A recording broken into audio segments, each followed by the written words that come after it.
വിശുദ്ധ യോഹന്നാന്റെ സുവിശേഷം 5-ാം അധ്യായം 19 മുതൽ 23 വരെയുള്ള തിരുവചനങ്ങൾ. പുത്രന്റെ അധികാരം.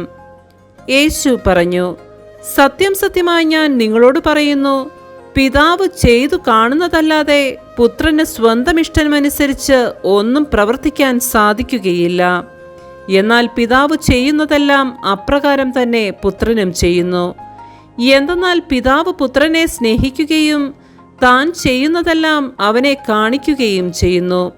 നിങ്ങൾ വിസ്മയിക്കത്തക്ക വിധം ഇവയേക്കാൾ വലിയ പ്രവൃത്തികളും അവിടുന്ന് അവനെ കാണിക്കും. പിതാവ് മരിച്ചവരെ എഴുന്നേൽപ്പിച്ച് അവർക്ക് ജീവൻ നൽകുന്നത് പോലെ തന്നെ പുത്രനും താൻ ഇച്ഛിക്കുന്നവർക്ക് ജീവൻ നൽകുന്നു. പിതാവ് ആരെയും വിധിക്കുന്നില്ല, വിധി മുഴുവൻ അവിടുന്ന് പുത്രനെ ഏൽപ്പിച്ചിരിക്കുന്നു. പിതാവിനെ ആദരിക്കുന്നത് പോലെ തന്നെ എല്ലാവരും പുത്രനെയും ആദരിക്കേണ്ടതിനാണ് ഇത്. പുത്രനെ ആദരിക്കാത്തവരാരും അവനെ അയച്ച പിതാവിനെയും ആദരിക്കുന്നില്ല. നമ്മുടെ കർത്താവായ മിശിഹായ്ക്ക് സ്തുതി.